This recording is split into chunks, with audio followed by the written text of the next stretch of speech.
എല്ലാവരും ഇവിടെ വന്നതിൽ ഒരുപാട് സന്തോഷമുണ്ട്. ഞങ്ങളുടെ ചെറിയ സിനിമയാണ്. സത്യം പറഞ്ഞാൽ ഞാൻ ഇങ്ങനത്തെ ഇത്രയും ആൾക്കാർ കൂടി നിൽക്കുന്നത് ഞാൻ ആദ്യമായിട്ടാണ് കാണുന്നത് പോലും. അങ്ങനെ ഒരു സംഭവം ഞാൻ കണ്ടിട്ട് പോലില്ല എൻ്റെ ലൈഫിൽ ഇതുവരെ. ഇപ്പം മേഡം എൻ്റെ അടുത്ത് സംസാരിക്കുകയാണ്, ഒരു ഭയങ്കര ബിഗ് ഒരുപാട് ക്രൗഡാണല്ലോ ഇവിടെ, ഇതെങ്ങനെ സംഭവിച്ചു, ഇതെങ്ങനെ സാധിച്ചു? താങ്ക് യു പ്രതീക്ഷേട്ട. ഇത്രയും പ്രതീക്ഷേട്ടൻ്റെ സുഹൃത്തുക്കളാണ് എല്ലാവരും എന്നെനിക്ക് വിശ്വാസമുണ്ട്. നാളെ ഞങ്ങളുടെ ഈ സിനിമ റിലീസാവുന്നു. ജനനം 1947 പ്രണയം തുടരുന്നു. ഒരു വലിയ കൂട്ടായ്മയുടെ സിനിമയാണ്. ഒരുപാട് കൂട്ടുകാർ ഒരുമിച്ച് ചേർന്ന് നിന്നിട്ട് നമ്മൾ ചെയ്തതാണ്. ഈ സിനിമയിൽ അഭിനയിച്ച എല്ലാവരും തന്നെ നമ്മളോട് ഈ സിനിമയുടെ കഥയും അതിൻ്റെ കാര്യങ്ങളെല്ലാം ഇഷ്ടപ്പെട്ട് വന്ന് ചെയ്തവരാണ്. ആരും ഈ സിനിമ ഒരു വലിയ ബെനിഫിറ്റ് നോക്കി ചെയ്തവരല്ല. ആ സിനിമ എന്തോ ഞാൻ കഥ ദീപക്കിൻ്റെ അടുത്താണെങ്കിലും മേഡത്തിൻ്റെ അടുത്താണെങ്കിലും ജയരാജൻ്റെ അടുത്താണെങ്കിലും ചേട്ടനാണെങ്കിലും നന്ദനാണെങ്കിലും എല്ലായിടത്തും കഥ ഡിസ്കസ് ചെയ്തു. ആ കഥ അവർക്ക് എല്ലാവർക്കും ഇഷ്ടമായി. അങ്ങനെയാണ് ആ സിനിമയിലേക്ക് വരുന്നത്. അപ്പം അതുകൊണ്ട് തന്നെ ആ ഒരു കൂട്ടായ്മയുടെ എഫേർട്ട് ആ സിനിമയിൽ കൃത്യമായി കാണാനുണ്ട്. പിന്നെ ഇവിടെ പറഞ്ഞ പോലെ തന്നെ ഇതൊരു അവാർഡ് സിനിമയൊന്നുമല്ല. ഇത് കൃത്യമായിട്ടൊരു ഫാമിലിക്ക് എൻ്റർടൈൻഡ് ആവുന്ന, കൃത്യമായ ഫാമിലിക്ക് എല്ലാവർക്കും തന്നെ കമ്മ്യൂണിക്കേറ്റഡ് ആവുന്നൊരു സിനിമയാണ് പ്രണയം തുടരുന്നു എന്ന ചിത്രം. അതുപോലെ തന്നെ ഞങ്ങൾ ആക്ച്വലി ഇതിനു വേണ്ടിയിട്ട് ഈ സിനിമയുടെ കഥ പൂർത്തിയാവുന്ന സമയത്ത് ഒരു ഏകദേശം സിനിമയിൽ നമുക്ക് പ്രസിദ്ധമായിട്ടുള്ള പല ആളുകളടുത്തും ചില ആൾക്കാർ കഥ പിച്ച് ചെയ്തിരുന്നു. പക്ഷേ ഞങ്ങൾ ഇപ്പോൾ പറഞ്ഞ പോലെ തന്നെ ഒരു ചെറിയ ബഡ്ജറ്റിലാണ് ഞങ്ങളിത് തുടങ്ങിയതായിരുന്നു. പക്ഷെ അത് പിന്നീട് അതൊക്കെ വലുതായി വന്നു. പക്ഷെ അപ്പോൾ ഞങ്ങൾ സ്റ്റാർട്ട് ചെയ്യാൻ നിന്ന സമയത്ത് ഈ പറഞ്ഞ പോലെ അങ്ങനെ സാധ്യത ഉണ്ടായിരുന്നില്ല.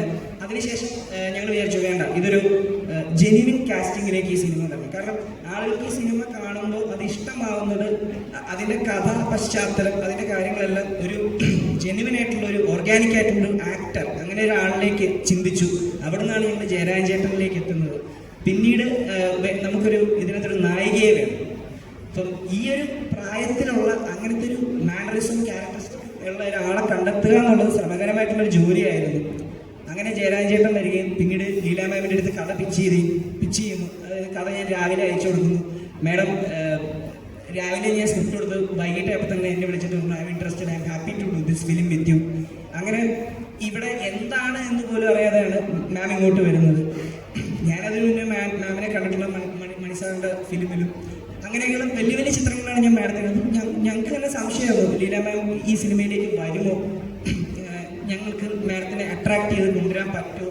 കാരണം അവരെ അട്രാക്ട് ചെയ്യാൻ മാത്രമുള്ള ഒരു സന്നാഹം, ഒരു ബാക്കപ്പോ, ഒരു പശ്ചാത്തലമൊന്നും ഞങ്ങളുടെ ആർക്കും ഉണ്ടായിരുന്നില്ല. പക്ഷെ കഥയാണ് ഇന്ന് ഞങ്ങളെല്ലാവരും ഇന്ന് ഇവിടെ ഒരുമിച്ചിരിക്കുന്നതിൻ്റെ ഏറ്റവും വലിയ അടിസ്ഥാനം എന്ന് പറയുന്നത്. അപ്പം നാളെ സിനിമ ഞങ്ങൾ റിലീസിന് പോവുകയാണ്. വളരെ കുറച്ച് സ്റ്റേഷൻസ് എടുത്തിട്ടുള്ളൂ. പക്ഷേ എനിക്ക് വിശ്വാസമുണ്ട് ഈ സിനിമയ്ക്ക് നല്ലൊരു അഭിപ്രായം. കാരണം ഓൾറെഡി നമ്മൾ ഏകദേശം ഒരു വർഷത്തോളം ഓൾ ഓവർ ദ വേൾഡ് ഒരുപാട് ഫെസ്റ്റിവലുകളിൽ സിനിമ നമ്മൾ കൊണ്ടുപോയി ചർച്ച ചെയ്തു. അവിടെ നിന്നൊക്കെ ഭയങ്കര ഹാപ്പിനെസ്. ഇപ്പോൾ ഈ റീസെൻ്റ് ഞങ്ങൾ ഇരിങ്ങാലക്കുടയിലൊക്കെ ഫെസ്റ്റിവലിൽ പോകുന്നു. അവിടെ ഞാൻ ചെല്ലുന്ന സിനിമ കഴിയുന്ന സമയത്താണ്. അവിടുന്ന് ഞങ്ങൾ സിനിമ കണ്ടു കഴിഞ്ഞിട്ട് പുറത്തോട്ടിറങ്ങുന്ന സമയത്ത് ഒരുപാട് ആൾക്കാർ എൻ്റെ അടുത്ത് വന്ന് ഭയങ്കര ഹാപ്പിയായിട്ട് ചിരിച്ച് സംസാരിക്കുന്നു. അവർക്ക് എന്നെ ഒരുപാട് നാളായിട്ട് പരിചയമുള്ള പോലെ അവർ സംസാരിക്കുന്നു. എനിക്ക് വിശ്വാസമുണ്ട് അത് എന്നോടുള്ള പരിചയമല്ല, ആ സിനിമ അവരെ അത്രയും ഇൻഫ്ലുവൻസ് ചെയ്തു, അല്ലെങ്കിൽ ആ സിനിമ അവരെ അത്രയും ഇഷ്ടപ്പെടുത്തി. ആ സിനിമയോടുള്ള ഇഷ്ടമാണ് അവർ എന്നോട് കാണിക്കുന്നതെന്ന് എനിക്ക് അപ്പം തന്നെ തോന്നുന്നു. ഇത് എൻ്റെ സക്സസ് അല്ല, അത് ആ സിനിമയുടെ സക്സസ് ആണ്.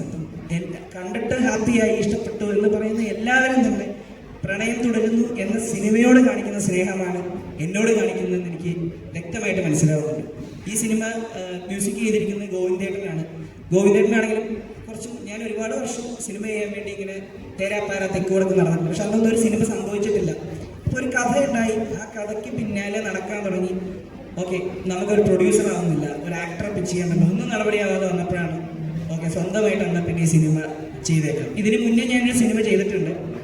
അതിൻ്റെ നിർമ്മാതാവും എഴുത്തുകാരനായിരുന്നു ഞാൻ. അത് കോലുമിഠായി എന്നാണ് ആ സിനിമയുടെ പേര്. ആ സിനിമയ്ക്ക് 2017 മികച്ച കുട്ടികളുടെ ചിത്രത്തിനുള്ള സംസ്ഥാന അവാർഡ് ലഭിച്ചിട്ടുണ്ട്. അതിനുശേഷമാണ് ഞങ്ങളിപ്പോൾ ഒരു കുട്ടികളുടെ സിനിമയായിരുന്നു നെക്സ്റ്റ് സിനിമ, ഏജ് കാറ്റഗറിയിലോട്ടുള്ളൊരു സിനിമ. അപ്പം ഒരു പ്രണയ സിനിമ എടുക്കണം എന്ന് ആഗ്രഹിച്ച് തന്നെയാണ് സിനിമയിലെ ഇത് സ്റ്റാർട്ട് ചെയ്തത്. പക്ഷേ പ്രണയം നമുക്കൊരു ഒരു വാർദ്ധക്യത്തിൽ പറഞ്ഞാൽ ഒരു പക്ഷേ അതിന് കുറച്ചുകൂടെ പുതുമയുണ്ടാവും, ആളുകൾക്ക് പുതിയൊരു അനുഭവം കൊടുക്കാൻ പറ്റും. ഈ സിനിമ കണ്ട് കഴിയുമ്പോൾ കൺഫേം ആയിട്ടും എനിക്കുറപ്പുണ്ട് ഈ സിനിമ ഇഷ്ടപ്പെട്ടു എന്ന് പറയുന്നതിനപ്പുറം ഒരു പ്രേക്ഷകൻ പറയാൻ പോകുന്നത് പ്രണയം തുടരുന്നു എന്ന സിനിമ എനിക്കൊരു അനുഭവമായിരുന്നു എന്ന് തന്നെയാണ്. ഞാൻ സ്ക്രിപ്റ്റ് സംസാരിച്ചതും ബാക്കി എല്ലാം സംസാരം ഓവർ ദ ഫോണാണ് മാമിൻ്റെ അടുത്ത്. അപ്പോൾ ഷൂട്ട് തുടങ്ങി ഒരു 3, 4, 5 അങ്ങനെ മാം നമ്മുടെ ക്യാരക്ടറിലേക്ക് ആയി വരുന്നത്. ഞാൻ രാവിലെ ഒരു 6:30 തൊട്ട് വൈകിട്ട് 9 മണി വരെ ഞാൻ ആക്ച്വലി ലീല മാമിനെയാണ് ഞാൻ ഫുൾ ടൈം മോണിറ്ററിൽ ഇങ്ങനെ കണ്ടുകൊണ്ടിരിക്കുന്നത്. എനിക്ക് 10-25 ദിവസമായിട്ട് വേറെ ഒരാളുമായിട്ടും ഞാൻ അങ്ങനെ കാണില്ല. ഇങ്ങനെ ഇത് തന്നെ സിനിമ തന്നെ ഷൂട്ട് ചെയ്തുകൊണ്ടിരിക്കുന്നു. ഒരു 10-15 ദിവസമൊക്കെ ആയപ്പോഴത്തേക്ക് എനിക്ക് പയ്യപ്പയെ ഞാൻ മേഡത്തിനോട് ക്രഷായി സ്റ്റാർട്ട് ചെയ്തു. ഞാൻ ഓൾറെഡി എൻ്റെ അടുത്ത് ഭയങ്കര വഴക്കിട്ടിരുന്നു ഷൂട്ടിങ്ങിൻ്റെ സമയത്ത്. ഓർക്കുന്നുണ്ടോ? ഞാൻ മാമിൻ്റെ അടുത്ത് സംസാരിക്കാറില്ല. കാരണം ഞാൻ ഷൂട്ടിങ്ങിന് വന്നതിന് മുന്നേ ഭയങ്കരമായിട്ട് ഫോൺ വിളിക്കുമായിരുന്നു, സംസാരിക്കുമായിരുന്നു, ഇതൊക്കെ ഉണ്ടായിരുന്നു. പക്ഷേ ഞാൻ ഷൂട്ട് സ്റ്റാർട്ട് ചെയ്ത ശേഷം ഞാൻ അങ്ങനെ വേറെ ടോക്കിനൊന്നും ചെല്ലാറില്ല. ഞാൻ ഫുൾ ടൈം ഇങ്ങനെ തന്നെയാണ്. അപ്പം കുറച്ച് ദിവസം കഴിയുമ്പോൾ മാമിൻ്റെ അടുത്ത് വഴക്കിടാൻ തുടങ്ങി. എൻ്റെ അടുത്ത് മിണ്ടില്ലല്ലോ, നിങ്ങൾ ഇവിടെയുള്ള ബാക്കിയുള്ള ആൾക്കാരുടെ അടുത്തൊക്കെ സംസാരിക്കുക, എന്നോട് മാത്രം സംസാരിക്കില്ല എന്ന് പറഞ്ഞാൽ മാം എൻ്റെ അടുത്ത് വഴക്കൊക്കെ ഇട്ടായിരുന്നു. ഇപ്പം പക്ഷേ ആക്ച്വലി വഴക്കൊന്നുമില്ല. എനിക്ക് ഉറപ്പുണ്ട് ചെന്നൈയിലെ ഫെസ്റ്റിവലിൽ കഴിഞ്ഞ് അവിടെ ഒരു ഹോസ്പിറ്റൽ ഷോ ആയിരുന്നു ചെന്നൈയിലെ ഫെസ്റ്റിവൽ. അപ്പോൾ അവിടെ മാം കാണുന്നു, അവിടെ മാമിന് ഭയങ്കര കയ്യടിയും കാര്യങ്ങളൊക്കെ ഉണ്ട്. എല്ലാം കഴിയുമ്പോൾ മാം എന്നെ തിരിച്ച് വിളിച്ചു. ഫസ്റ്റ് കോൾ മാമിൻ്റെയാണ്. എൻ്റെ ലൈഫിൽ എനിക്ക് മറക്കാൻ പറ്റാത്തൊരു കോളാണെന്ന്. കാരണം എനിക്ക് തോന്നുന്നു ആ സിനിമ കണ്ട് ഇത്രയും ഹാപ്പി ആയിട്ട് എന്നെ ഫസ്റ്റ് വിളിച്ചിട്ടുള്ളത് മാം തന്നെയാണ്. ആൻഡ് ഈ ക്രഷിൻ്റെ കാര്യം ഞാൻ ഓൾറെഡി മാമിൻ്റെ അടുത്ത് ഡിസ്കസ് ചെയ്തിട്ടുള്ളതാണ്. ഞങ്ങളിത് ഭയങ്കരമായിട്ട് ചിരിച്ചു. അപ്പം ഞങ്ങൾ ഇടയ്ക്കിടയ്ക്ക് ഇങ്ങനെ മാമിൻ്റെ അടുത്ത് പറയും, മാം ഷൂട്ട് ചെയ്തുകൊണ്ടിരിക്കുന്ന സമയത്ത് എനിക്ക് സീരിയസ്ലി തോന്നിക്കൊണ്ടിരുന്നത് ഇതൊരു ചെറുപ്പക്കാരുടെ സിനിമയായിരുന്നു എന്നുണ്ടെങ്കിൽ, അല്ലെങ്കിൽ ഒരു 20-22 വയസ്സ് അല്ലെങ്കിൽ 25 വയസ്സിൽ ലീല സാംസൺ എന്ന് പറയുന്ന ഒരാൾ, ആ ആളുടെ ഏജിൽ എനിക്ക് ആ ആളെ ഒന്ന് പരിചയപ്പെടും, മീൻസ് കൂടെ ചുമ്മാ ഒന്ന് ഡേറ്റ് ചെയ്യണമെന്നൊക്കെ ഞാൻ പറഞ്ഞിട്ടുണ്ടാവുള്ളൂ മാമിൻ്റെ അടുത്ത്. അപ്പോൾ എനിക്ക് ഞങ്ങൾ ഇപ്പം മാം എനിക്ക് 73 ഇയേഴ്സ് മാം ഏജ് ഉണ്ട്. പക്ഷേ ലീല മാമിൻ്റെ ഒരു ക്യാരക്ടറും മാമിൻ്റെ സംസാരം അതിൻ്റെ റാപ്പോ എന്നൊക്കെ പറയുന്നത് സത്യം പറഞ്ഞാൽ 10-25 വയസ്സുള്ള ഒരു ഇതാണ്. അതുപോലെ തന്നെ ജയരാജൻ ചേട്ടൻ്റെ ലീല മാമിനെ വെച്ചിട്ട് ഈ സിനിമ ഷൂട്ട് ചെയ്തുകൊണ്ടിരിക്കുമ്പം ഇവരുടെ പ്രണയം ഇങ്ങനെ അല്ലെങ്കിൽ ഇവരുടെ കോൺവെർസേഷൻസ് ഇവർ തമ്മിൽ സംസാരിക്കണം കണ്ടുകൊണ്ടിരിക്കുമ്പോൾ ഞാൻ തന്നെ കൊതിച്ചിട്ടുണ്ട്. ഞാൻ കല്യാണം കഴിച്ചിട്ടില്ല, അപ്പോൾ എനിക്ക് തന്നെ ഒരു കല്യാണം കഴിക്കണം. ലീല മാമും കല്യാണം കഴിച്ചിട്ടില്ല. അപ്പോൾ അതിനകത്തൊരു ഭയങ്കര ഒരു വലിയൊരു സംഭവം ഉണ്ട് ആക്ച്വലി ഇതിനകത്ത്. മാം ഇതുവരെ കല്യാണം കഴിച്ചിട്ടില്ല. മാമിന് ഇപ്പോൾ 73 വയസ്സായി.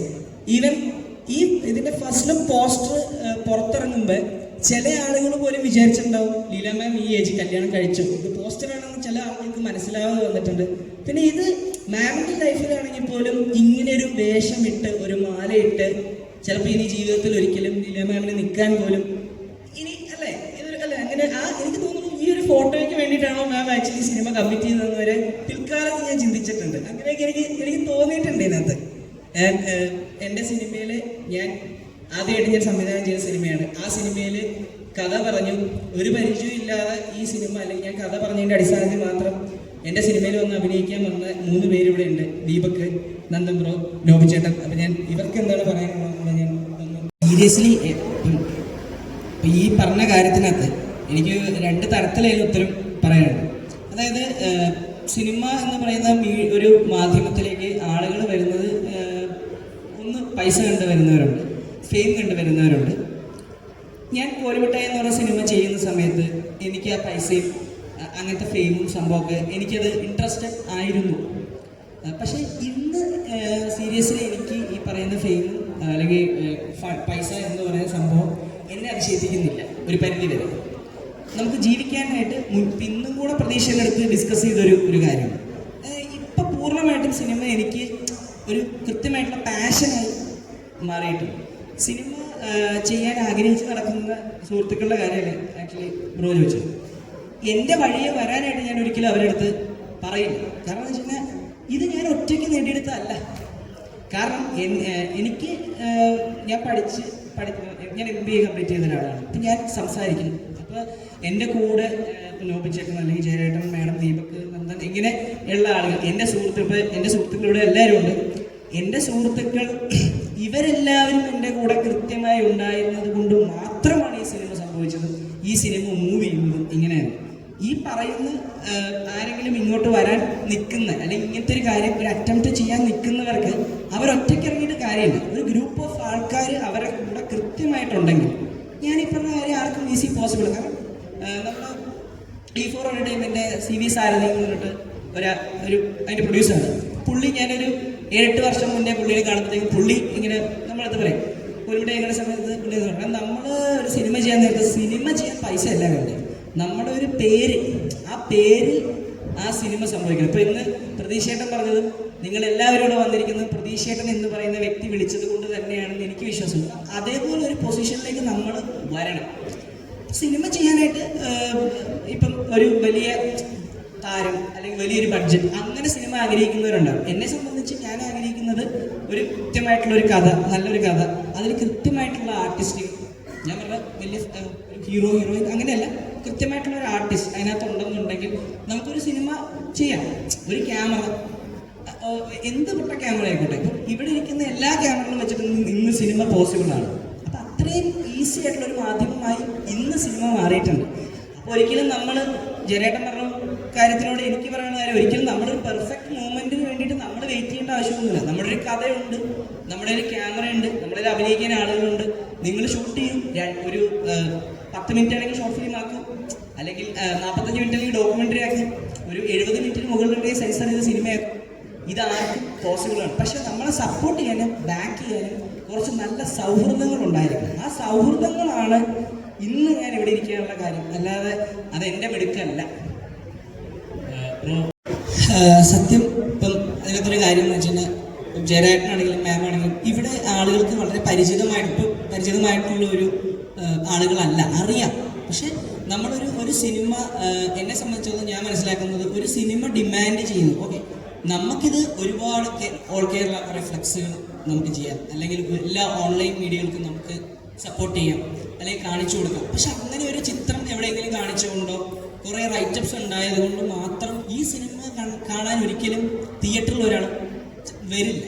കാരണം ഇത് കൃത്യമായി പറഞ്ഞാൽ ഇതിന് കൃത്യമായ അഭിപ്രായം ഈ സിനിമയ്ക്ക് ഉണ്ടെങ്കിൽ മാത്രമേ പ്രണയം തുടരുന്നു എന്ന സിനിമ മുന്നോട്ട് അതിനൊരു യാത്രയുള്ളൂ. നമ്മൾ എത്ര കണ്ട് പൈസ നമ്മൾ പമ്പ് ചെയ്താലും അല്ലെങ്കിൽ എത്ര കണ്ട് കാര്യങ്ങൾ നമ്മൾ ചെയ്താലും ഇങ്ങനൊരു സിനിമയുണ്ട് എന്ന് ജനങ്ങളെ അറിയിക്കുക, ആ അറിയിക്കൽ കൊണ്ട് ഒരിക്കലും അത് തിയേറ്ററിൽ വന്ന് സിനിമ കാണില്ല. ഈ സിനിമ OTT വരുമ്പോൾ കാണാം എന്ന് വിചാരിച്ചിരിക്കുന്നവരാണ് 100% ഒരു 80% ആൾക്കാർ.